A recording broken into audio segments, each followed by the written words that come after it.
নির্জন গ্রামের শেষ প্রান্তে এক বুড়ো দাদু একা থাকতেন, যার সঙ্গে ছিল শুধু তার পুরনো ভাঙা চশমাটা। একদিন বৃষ্টির রাতে দাদু দরজার সামনে একটা আধমরা ছোট কালো বিড়ালছানা খুঁজে পান।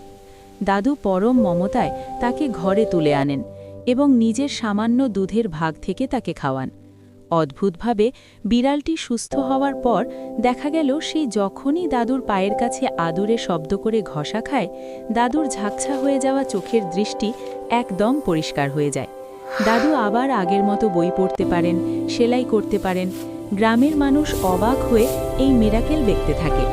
বিড়ালটি যেন দাদুর হারানো যৌবন ফিরিয়ে দিয়েছিল। কিন্তু পাড়ার এক ঈর্ষান্বিত যুবক ভাবল, এই বিড়ালটি নিশ্চয়ই কোনো গুপ্তধনের চাবিকাঠি। একদিন দুপুরে দাদু যখন ঘুমাচ্ছিলেন, যুবকটি চুপি চুপি বিড়ালটিকে বস্তায় ভরে চুরি করে নিয়ে যায়। কিন্তু যুবকটি যখনই বিড়ালটিকে নিজের ঘরে ছাড়ল, বিড়ালটি সাধারণ একটা বুনো বিড়ালে পরিণত হলো এবং কামড় দিয়ে পালিয়ে গেল। ওদিকে দাদু ঘুম থেকে উঠে দেখেন চারপাশ আবার আগের মতো অন্ধকার। বিছানার পাশে রাখা বিড়ালের খালি বাটিটার দিকে তাকিয়ে দাদু ঝাপসা চোখে এক ফোঁটা জল ফেললেন।